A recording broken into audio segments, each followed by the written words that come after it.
Hello everybody, welcome to our CakeFu Masters Series. We are really excited today. We're going live and we can actually see me and our guest Jessica today. And we have, Jessica is here with us. She's a really very talented cake decorator. I kind of just happened across her website one day and I was just blown away. She has this technique that she has come up with that I just thought, genius, it's genius. And so she's going to share a little bit of that with us today.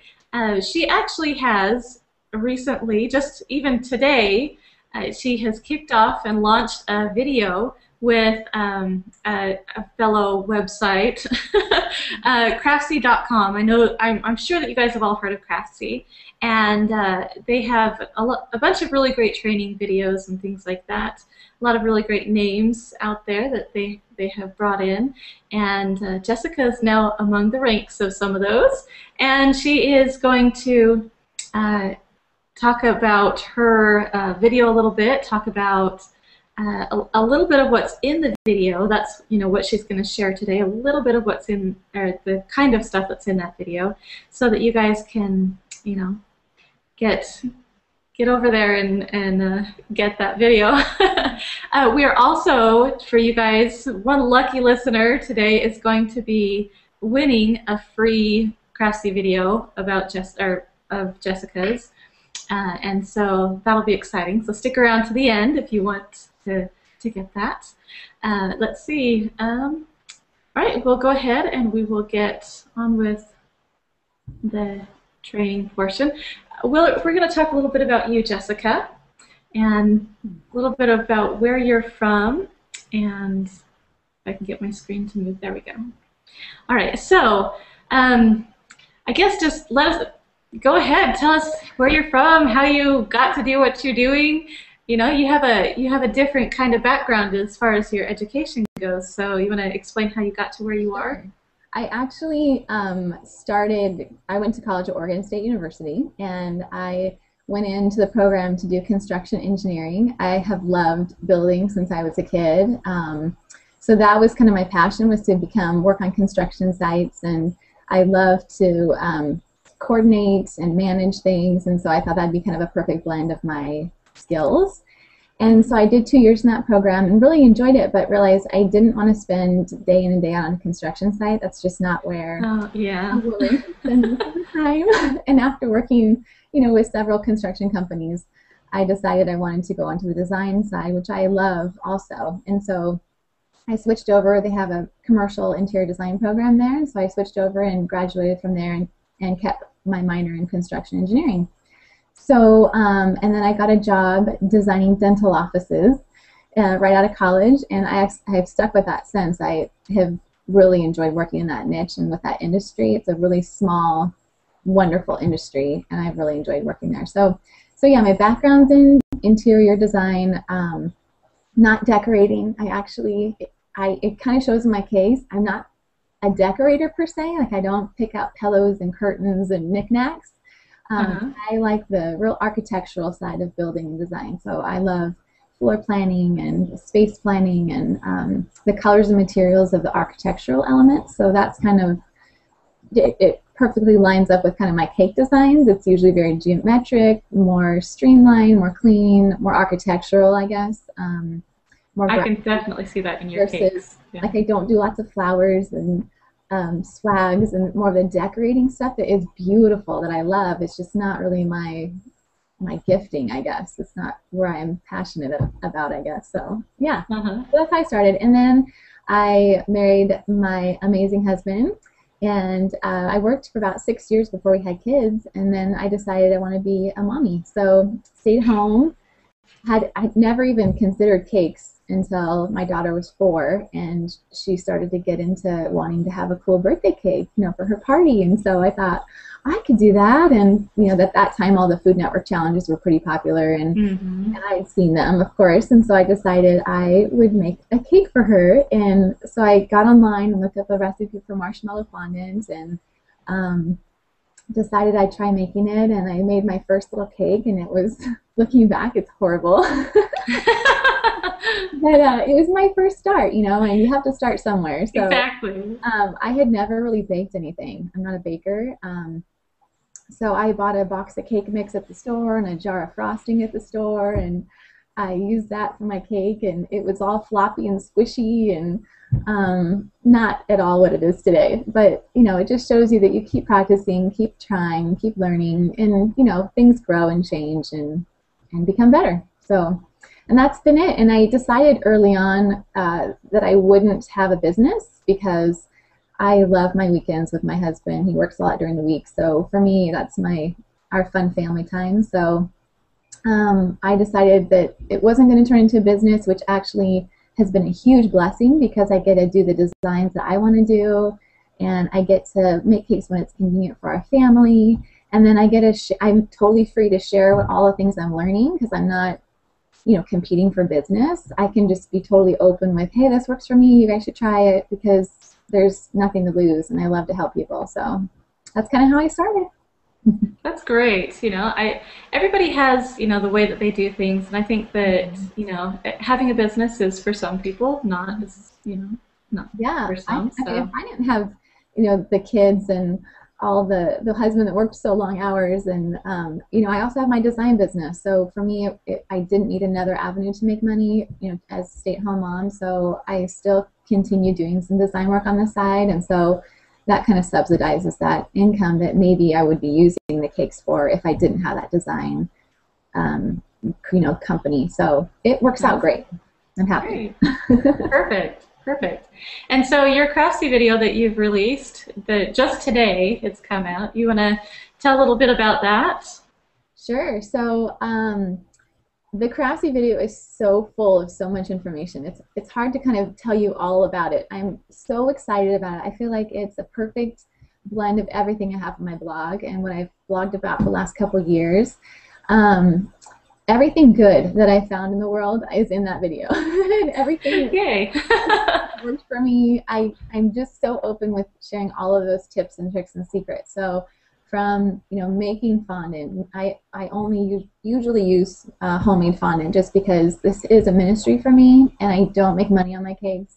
So for me, saving that money and trying to help my husband out is always good.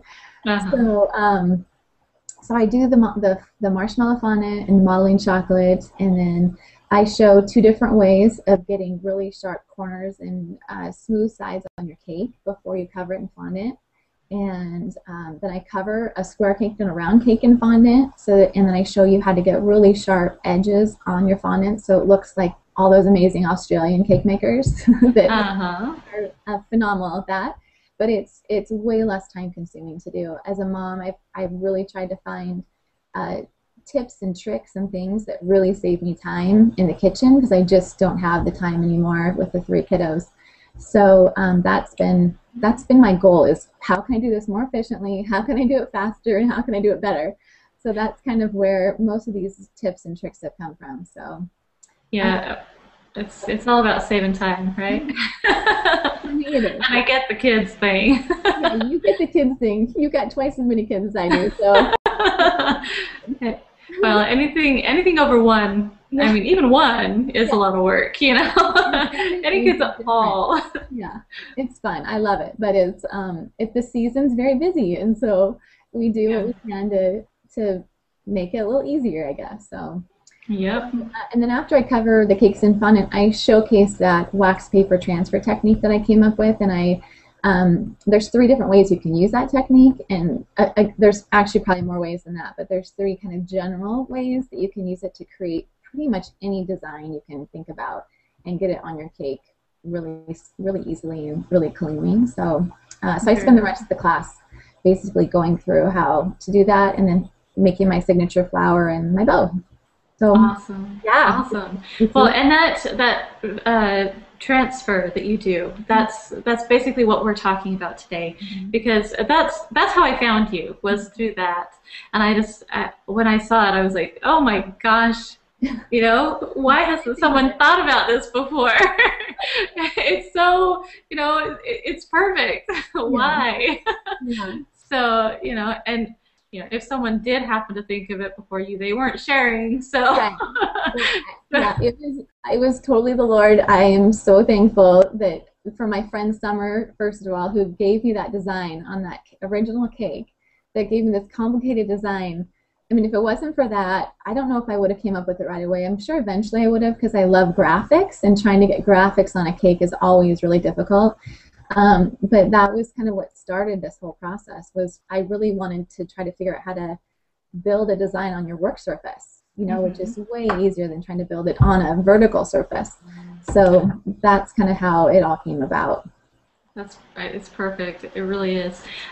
Just so that you guys, that if anybody came in a little bit late, just beware and stick around, because at the end, Jessica is going to be giving away one free class, and so you guys will want to be here for that, and we will also share a link with you guys on where to go to purchase the video if you aren't the lucky winner.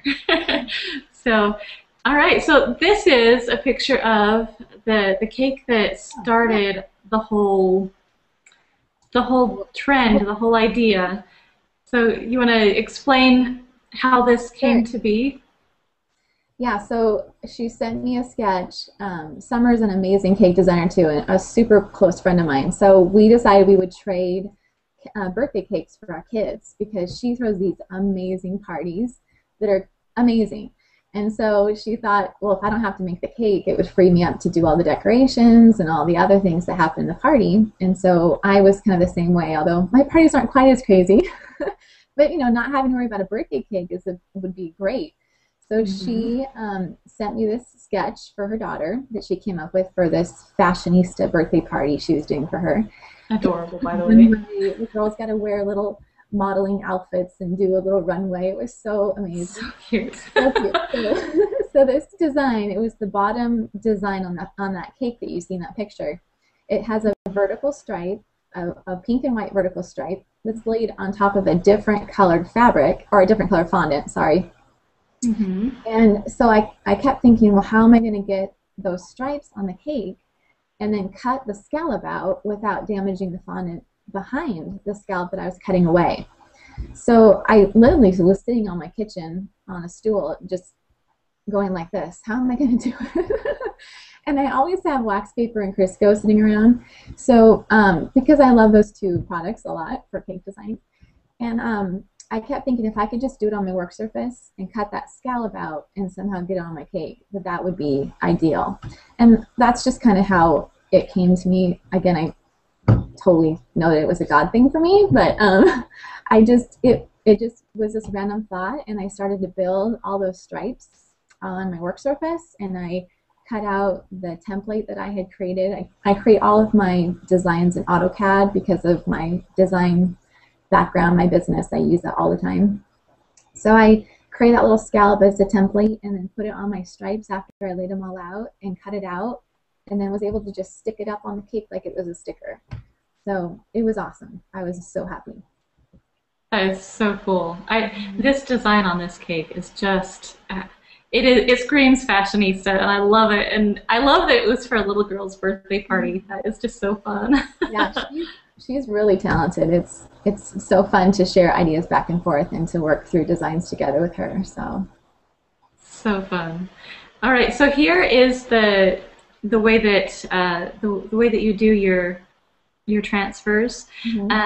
This is just a small part of what you're teaching on your Craftsy video, right? Yeah. I mean, yeah, this is, you know, fairly basic. You go more into detail on, you know, different designs, different colors, different. And there's a couple other ways besides this technique I'm going to show you here. There's two other ways that you can use the wax paper transfer depending upon the design. So lots of different designs, you can use it in lots of different ways. So this is just one of the three ways that you. Oh, cool. Yeah. Cool. Well, this is the only one I know, so I'm gonna have to go get your video. So, cool. All right, so go ahead and I'll let you walk us through this tutorial, and then. So again, this is a template I created in AutoCAD, and if you don't have AutoCAD, which most people don't, you could find any kind of a chevron pattern online and just recreate it basically, print it on your printer and size it to like you want it and get it all sized out for your cake. Basically, I measure the height of my cake and the circumference of my cake to create that giant template. And then I printed a second copy and cut out one of those stripes. So I had one set of the little chevron stripe, and I used that to cut out all my chevron stripes. So what you do is you take the big giant template that you see on the bottom there, and you take that to your counter, and then you take a piece of wax paper that's a little bit longer than that template, and you lay it on top of your just like, there you go. You lay it on top of your template, the wax paper, and then you grease the wax paper up with some Crisco, and then you start laying your design on top of the template and lining up your chevron pattern and getting them nice and even, just like you'd want them. I think there's another picture there that shows it all laid out. You can also cut right on your wax paper if you want to, but if you're afraid you might cut through it, then you can cut that chevron out separately and transfer it. Let it sit up on your counter and get nice and firm, and then, not nice and firm because you still want to be able to put it on your cake, but, let it sit for, 20 minutes or so it firms up a little bit, and then transfer onto your design. Okay. And how did you do this one? Did you cut it out and then transfer it, or did you? Cut it out and then transferred it. I was working with modeling chocolate on this one. And modeling chocolate cuts and transfers beautifully because it doesn't bend or stretch. And so if you're using modeling chocolate, you can easily transfer. But if you're going to use fondant, I would try to cut on the wax paper, just cut carefully. Okay. But this one I cut separately and transferred it onto the design. And then I had a little portraits on this design, so I cut out my little holes for where the portraits would be between the chevron before I put on my cake.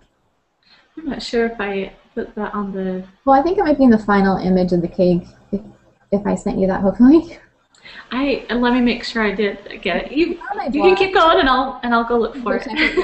It's on my blog, so you could go there and see the final version of the cake too. So yeah. And then once your template is set and you have kind of straightened everything, then you wet the back of it with some water or sugar glue.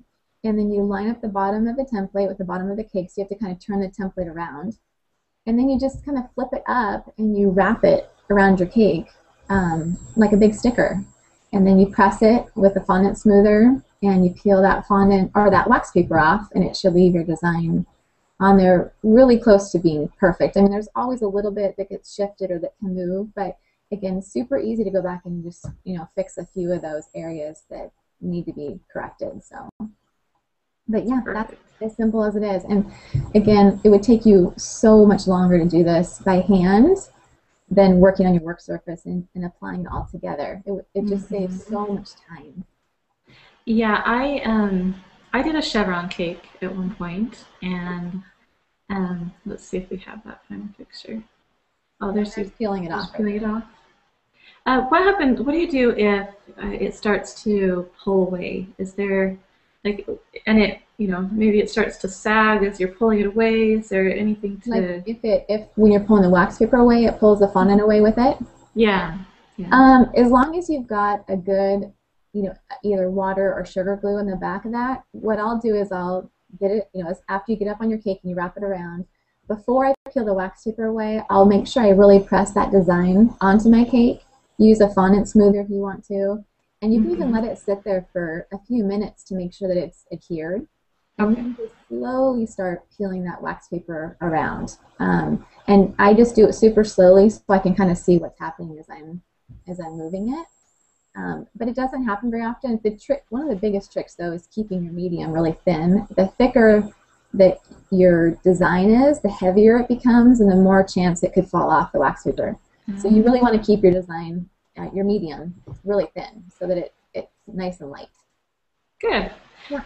We like the thin anyway, right? Yeah. Anyway, I was saying I had done a chevron cake a while ago, and I pieced it on piece by piece, and it was, and it wasn't as small as this. It wasn't as, repetitive. Yeah.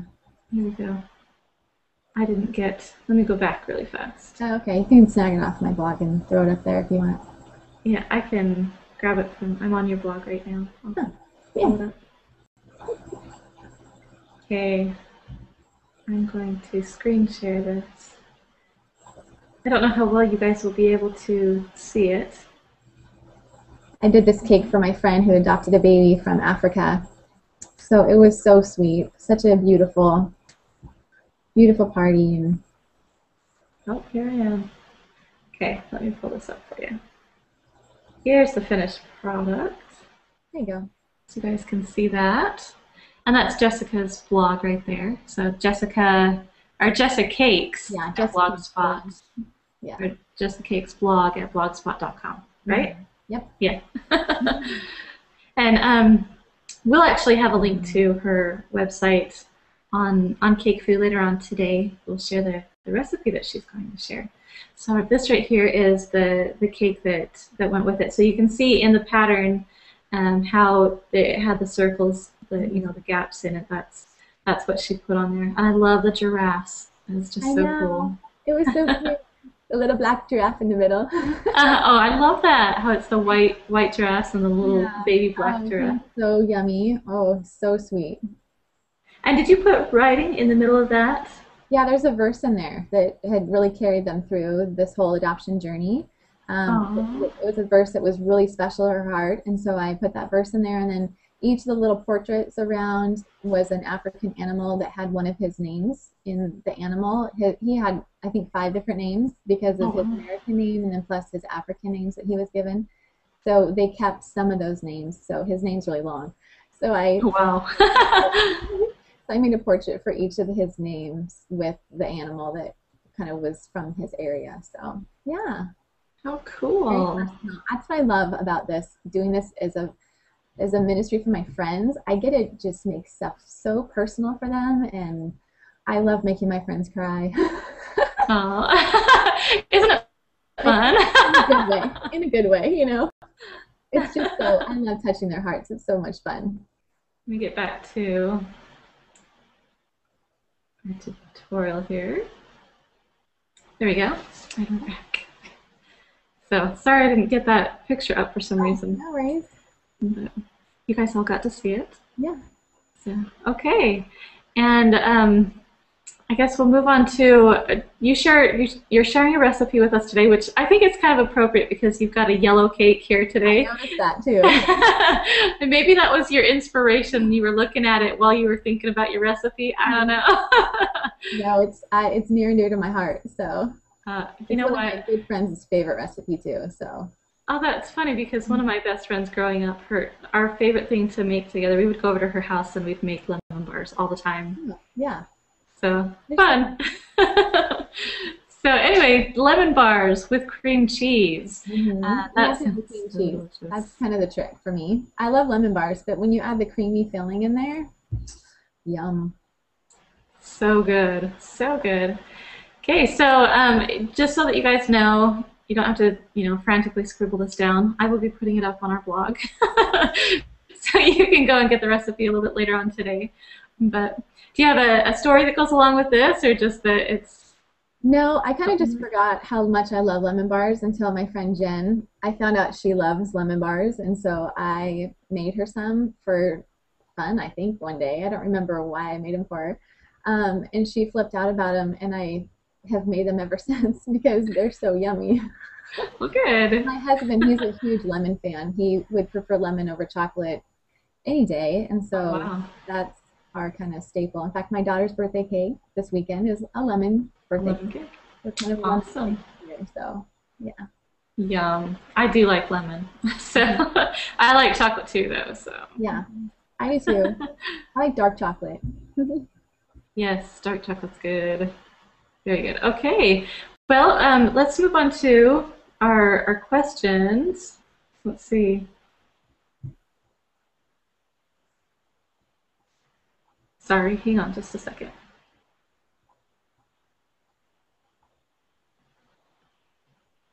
Okay. All right, I'm going to go and look up our questions here. They're in a different spot. You guys bear with me. I've got 3 different screens in front of me, so I'm like, okay, is it here, here, or here? So hopefully we can get them Get them up here real fast. Okay. Wow, we have quite a few. Oh, I can't see the questions, but I Yes, I will ask you I'll ask you the questions. Make sure you get them. Okay. I didn't get in there right, so you'll have to just read them to me.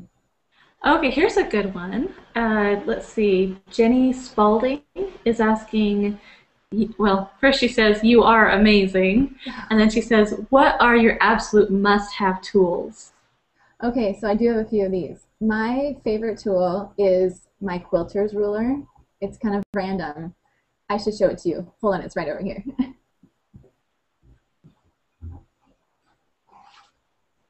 Just because some people aren't familiar with quilting rulers, but it's this guy. It's this long, clear ruler, and it's 2 feet long and it's 6 inches wide or tall. And I literally use it for everything because when you're making your cuts, instead of using a normal ruler, you can see through it. So any kind of horizontal cuts or any type of, whenever you want to cut a ribbon or fondant band, you can keep everything really lined up and keep everything totally straight because you can see exactly through the ruler where you're lined up. I love this thing. In fact, I have 2 of them because my son decided to use one as like a racetrack for his cars. Oh no. Broken half. Oops. Now I have a small one and a big one. Good. Don't you love it when kids do stuff like that? You just, ah. Lots of those around here. And then my other one is so I have 2 more. So my next one is my single edge blade razors, and I use these in the show or the class all the time too. They're just small handheld razor blades that I use for everything. They're super, super thin. You can get them underneath your cakes to cut the bottom edges of your fondant off, and they're so inexpensive to buy, and you can throw them away and get a new one and keep everything super sharp and not worry about, you know, spending tons of money on it. I think you can buy 100 of them for like $7. So those are great. And then, okay. Oh, just that's really smart. Yeah. And then the other thing that I have absolutely loved is my little acetate sheets, which I use when I am smoothing my fondant and getting those sharp corners. They're these little clear plexiglass sheets. Mine's actually like a polyester acrylic, and it's kind of like a really hard notebook divider, but it's plastic. I can't describe. It's like a cutting mat kind of material. The little flexible cutting mats. It's kind of like that, but it's just straight. And I use it to get my fondant top edges really nice and sharp when I'm doing my cakes. So those are my 3 must-haves, I guess, for me that I love. That's perfect. I think that's good information. And you know, that's not something that, you know, every decorator has in their you know, in their lineup. So that's really good ideas for people. And the quilting ruler you can buy at Michael's or Joann's for like with the 50% off coupons. So everything's really inexpensive. Good. That's perfect. That's the way we like it. Okay, so here's someone that I guess they're not very familiar with the Craftsy classes. So maybe you can explain this a little bit. They said for your Craftsy class, what do we need to get before enrolling? Nothing. You just you can watch the class without having anything, just as if you're sitting and watching me demonstrate at a cake show or something. So you would just you create a username and account, and there's a whole bunch of different classes on there. There's some amazing classes by these brilliant cake decorators. And you put whatever classes you want in your cart, just like you're buying a movie or a video. And then you can sit and watch them 100 times if you want to. You own them for life. They stay in your cart. You can skip around. You can fast forward, rewind. You can go to different lessons. I actually create 4 different cakes during this class. And they're all so different. And so if you, let's say, see one of those cakes, you want to create it, you can jump ahead to that lesson for that cake and learn those skills and not have to sit through the whole thing and watch it. So, but there are a whole huge amount of course materials and resource list of things that you could purchase if you want to go ahead and make those cakes. So, but you don't need anything to buy it or to watch the class. Okay. Well, computer. That's perfect. That's the way we like it. Nice and easy. Nice and easy. You just go and get it now, and then, if you can't watch it now, you can watch it later. Right. I have a couple of Craftsy videos that I have in my inbox that I haven't watched yet, that I plan to. Well, it's nice. You can watch them whenever. I've actually watched a few when I've been on the treadmill, because Oh, it's, perfect. you're just watching to see what you like, and then you can leave a little video note or go back and watch it when you're ready to actually do what it is they're talking about. So they make it really easy. They do. They do. That's great stuff. All right. Let's see. We have Margaret Hitchman says, where do you get your ideas from for new cakes? Everywhere. So my cell phone is full of pictures that I've taken when I'm out and about. So I was at Target last week, and they have this new line of coffee cups that I love that have these little graphic images on them. And so I was over there taking pictures of the coffee cups with my phone. Everywhere. I do that all the time. In fact, I had a friend, my really good friend Paula Ames, that came into town a few weeks ago, and we went out to dinner, and the restaurant where we went, the walls were, just these geometric circular kind of patterns. Yeah. And the way that they were, wow, that would make such a cool cake. Yeah. So we're sitting there taking pictures of like the walls and the ceilings and the light fixtures, and I'm sure everybody thought we were crazy, but that's exactly where it is, though. It's all around us. In fact, I was at a girlfriend's house last week, and she has this swirly pillow that was so cool, and I'm over there by the light of the window taking a picture of her pillow, because I'm like, this would be perfect on a cake. So, I've seen pictures of garbage cans on the side of a street before because it had this cool geometric pattern in it. Gift bags, cards, like when you're in the Hallmark section. It's everywhere. It's pretty amazing. I love looking through wedding magazines and looking at dresses. That's another thing that I love to see, is the patterns and the way the dresses are. So yeah, it's surprising where you can find inspiration. Yeah, it really is. And I like to create a folder. I don't know, if it's out and about, I have it on my phone. If it's on my computer, I have a folder, or else I pin it on Pinterest, or so I've got this whole Pinterest box that's just inspirational stuff. So I guess it's everywhere. It is. Let's see. Okay, this is a good one. It's from Claudia Gonzalez. She says, when making a cake, have you ever been at a point where everything is not going as planned? And when did this happen, and what did you do about it? Okay, so this has happened to me so much. Less the more I get into cake decorating, but I always have failures. In fact, my husband, bless his heart, he is so patient with me, because he'll say, it looks good, just leave it, just keep moving forward, and I can't.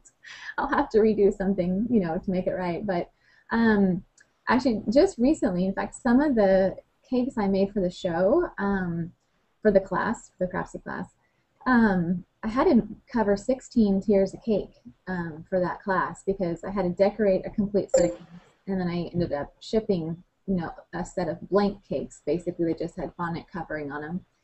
And my girlfriend and I actually didn't use my normal marshmallow fondant because there were so many to cover. I was allowed to go ahead and use some store-bought stuff just to help me get through it all and not have to make 8 batches of marshmallow fondant. Yeah. So we had the hardest time. I don't know what it was, if it was the humidity or what I was using to roll stuff out with, but we had to cover so many cakes 2 and 3 times before it was right for me. So I guess for me, though, I keep doing it. Like I'll just keep re-rolling it, and I'll keep recovering it until it's right. And then there's the times where you just have to let it go and know that, depending upon who you're making it for, and fortunately, thank you, Lord, I don't make cakes for clients. Like, I have had a failure where I was going to make a cake for a friend, and it was her birthday, I think. And I forget exactly what was wrong. I couldn't get the ruffles, or I couldn't get something on the cake the right way. And I literally just went out and I bought her some chocolates and a card and I said, "Happy birthday," and I threw the cake away because I couldn't get it to work. I just was so frustrated, and she didn't know I was making her cake, so, you know, no harm done there. Oh, yeah, no harm.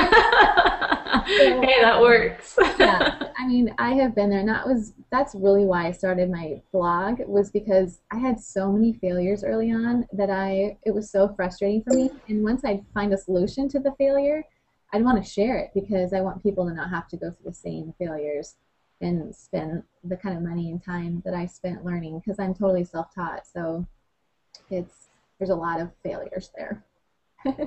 Yeah, well, everybody has to learn, and so one of the best ways to learn is through your failures. It is. It sounds terrible and maybe even cliche, but it's true. It is the truth.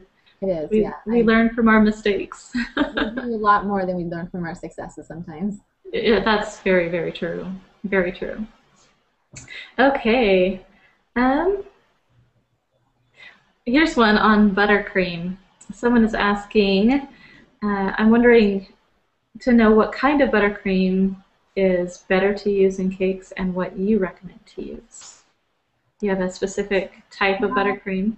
I think a lot of it, there's so many different kinds. I think there's a couple things you have to ask yourself is, what's your client's preference if you're, obviously making a cake for your client. There's the meringue-based buttercreams, which are real silky and smooth and almost like a whipped cream type buttercream. They're so delicious. That's my preferred. Swiss meringue buttercream is definitely what I prefer to work with because it's so stable, and the butter based gives it a really hard shell when you refrigerate it, so it just works beautifully.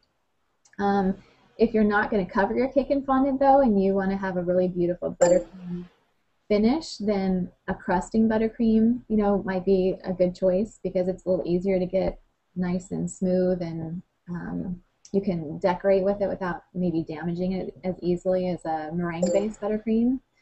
So, and then there's your typical American buttercreams, which is a butter base, but it has powdered sugar in it, and that's going to give you a totally different mouthfeel, having the powdered sugar versus the meringue. So, I definitely prefer the Swiss meringue buttercream. For me, it's yummy, heaven on a spoon. And it works really well with covering cakes and fondant. So, and I have recipes for that on my blog. I do a 1-2-3 ratio, like 1 part egg whites, 2 parts sugar, 3 parts butter. And so I can use that ratio if I want to make a giant batch or a small batch. It's all the same. You start with your egg whites, and then you just double it or triple it for the amounts for your sugar and your butter. So it's easy. Okay. All right, let's see. We have, here's a question, and I think that your Craftsy video answers this, but I want to make sure. Rebecca Barrera asks, do you make your own fondant, or is there a particular brand that you use? So I do make my own fondant, and a lot of it's because of cost savings for me and my family. And but now that I've made marshmallow fondant and have kind of perfected the recipe that works for me in my area, I love it, especially after the failure I had recently with the commercial fondant. It made me just love my marshmallow fondant. So it's real elastic. It covers beautifully. There's definitely a little bit of a learning curve with it, and also it's real sensitive to humidity. So it's definitely not a fondant that is for everyone everywhere. So if you've got a real humid climate, it's probably not the best option to use a marshmallow fondant. But I'm in Oregon, and it's real mild here, although we do have humidity. It's not a big deal. So I loved it. I loved working with it in Colorado when I was there for the Craftsy class. Colorado is amazing. It's so dry. I could make beautiful cakes in Colorado. Well, cool. Now, I've always lived in dry. Utah's dry, Las Vegas is dry. Oh, that would be amazing. Yeah, I was planning at this one point in the class, I'm covering a buttercream cake with fondant, and I only have about 20 minutes to do that because I take the cake right from my fridge before it starts to condensate. And so in the video or in the class, you'll see I keep saying, okay, in the next few minutes it's going to start condensating and you'll have to stop. And it never did. And I just kept working. You're like, hey. I felt kind of dumb, but and then after we cut for that lesson, I kept saying, "It's still not condensating," and they were laughing at me because it's dry here. So That's too funny. Well, good stuff. That's, I guess you have to deal with what your climate is. yeah, you do. All right. Oh, here's one. Kathy asks, what other program would you suggest to design with if you don't have AutoCAD? That's a really good question. I get that question a lot. I would actually love to create a cake design program. Oh, that would be really cool. Anyone is out there who wants to help me create a cake design program? I love working with AutoCAD. It really is easy. The program itself is ginormous, so it's not, you can't use it, but if there was some program like that for cake decorators, it would be phenomenal. I am not familiar with any other cake design program. I do use Photoshop though. I think once you establish maybe some templates, if you're familiar with Photoshop, or I know that my friends who are graphic designers use Illustrator. So I'm horrible. I'm not the right person to ask for that, I guess. Chicken scratch is always good, Yeah. Maybe creating some templates that are, that you create in pen, and then photocopying those and using them to design the cakes within pencil or colored pencil on top of those templates. Might be a good idea. There's also, I know that on Cake Central, there's a huge section for templates where people have actually, either with computer drawing or hand drawing, they've uploaded templates there for different kinds of cakes or shapes of cakes and sizes of cakes. So Cake Central might be a really good resource where they're already done. They've already been created that you can kind of use for your own hand drawing maybe. So sorry, not a good answer there. Well, it's an answer though. All right, let's see. We have Rebecca Ferreira again asks, have you ever tried doing the design transfer onto Buttercream, and will this work? I haven't, but I have had a couple people post that it does work. On my blog, they've emailed me or they've posted comments. As long as the cake is really cold and it's, again, a butter-based cake that you can put in your fridge and get that nice hard shell on, it should work perfectly. Just like you would normally transfer a fondant design onto a buttercream cake, it works the same way. So yeah, from what I haven't done it, but from what I've heard, it does work. Yes. Okay. You might have to be a little more careful peeling it off, maybe. Yeah, you might be a little slower, and more careful pressing that pattern on the buttercream because you don't want to push it into the buttercream. So, but I think as long as your cake is really cold and you do it right from the fridge, I think that natural condensation too of that buttercream coming out of the fridge is really going to help keep that fondant stuck on the cake, and having it be so hard is going to prevent you from maybe sticking your finger in it or sticking the design in it too far because it's so firm. So I don't see there being any problems with actually doing that. I think it would work great. Yeah. Okay, great. All right. Right, Lucia Byers asks, she says, I'm sorry I did not get the beginning of the tutorial. How did you attach the chevron pattern to the wax paper? Did you brush the paper with shortening? I used to use my fingers, and I kind of put it about as much as you would be coating a pan. Like if you want to bake something, in a cake pan, you coat it with shortening or butter. It's the same. You don't want to put a ton of it in there, but you want a nice even coat, on the wax paper. Okay. So that it won't slide. Right. And it won't, stick too much, that kind of thing. You're just putting enough on there to get it to stick, but not to, yeah. And another thing is you don't want to leave your design on the Crisco very long. So if let's say you lay out your whole chevron, and then, the baby's crying, or you decide to go out for coffee with a friend, I don't know, but you can't leave it there for very long because it wants to absorb that Crisco. And so the longer it sits there, the more it's going to absorb that shortening into the material, and the less sticky it's going to become on your wax paper. Okay. And then it could fall off. So. Yeah, and you don't want that. No. I've had that happen. So, no, it's no fun because you have to start all the way over again. Okay. All right. Let's see. We have Christy asks, "Is the design cut out with an X-Acto knife?" Yes, in fact, you can use a scalpel on Amazon. Elisa Strauss actually talks about that in her class. You can buy scalpels on Amazon, and they have this super tiny little tip on them, and their razor obviously super, super sharp. So those, or I use a number 11 blade on my X-Acto knife, and the number 11 blade is also a really thin point, has a really thin point on it. So when you're cutting out your designs, you can get a really intricate cut that's done really well. And just remember to change your blades a lot. I think that's probably one of the biggest issues with clean cuts is to be good about changing your blades often, you know, with every cake project even. Cool. Yeah, having a sharp blade and especially cleaning off the gunk, Yes. that's, you know, Yeah. you got to have a nice clean blade for a nice clean cut. Mm-hmm. All right. Let's see. Oh, and just for all of you that are listening in, I know that we still have a whole bunch of questions, but if you want to get your question answered and you're not sure what, you know, how to get your question in, there's an Ask a Question spot. If it's not there, refresh your screen and that'll be there. And you also want to make sure that you have that screen available because that's how we're going to work the giveaway at the end. So just make sure that you have your screen refreshed enough so that you have that Ask a Question at the bottom. Okay. Let's see. Jillian Williams asks, oh, I guess it's the same question. Sorry, how did you cut out the actual design?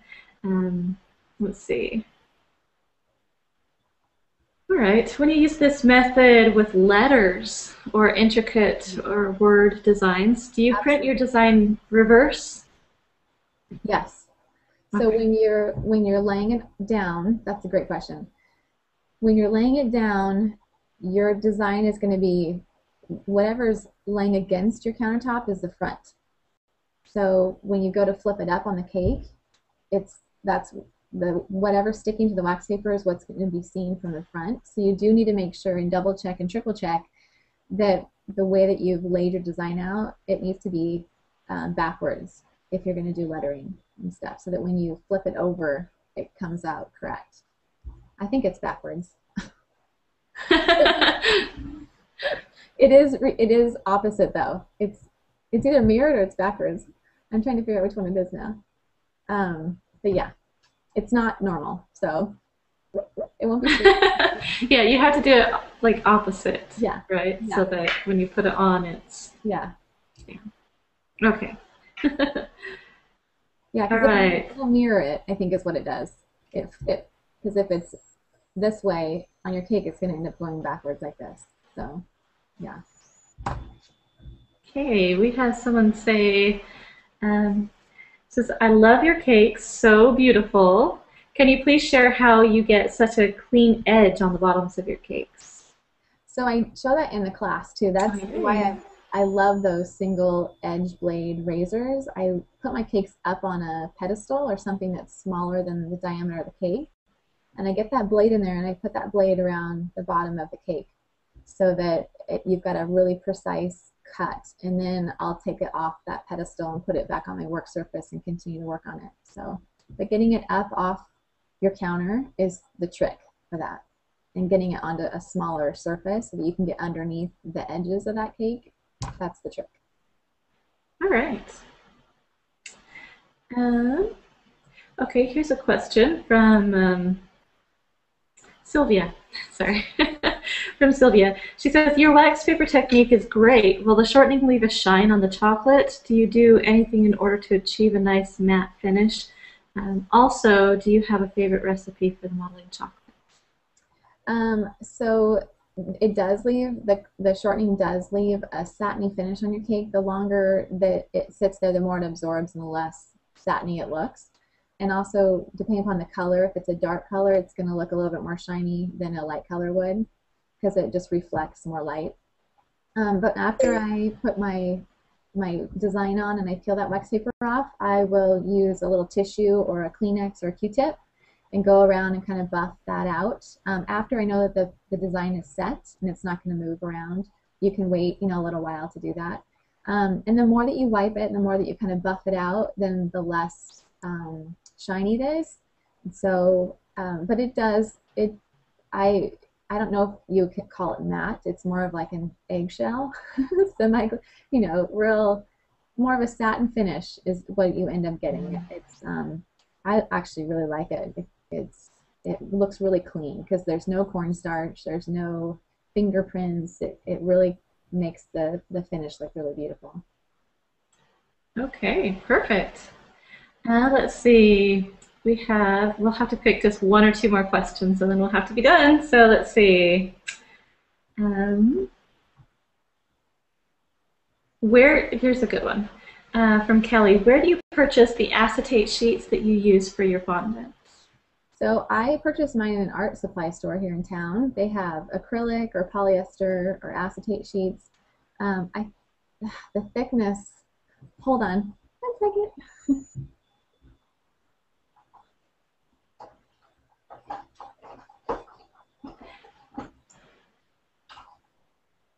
We get to see it. Okay, so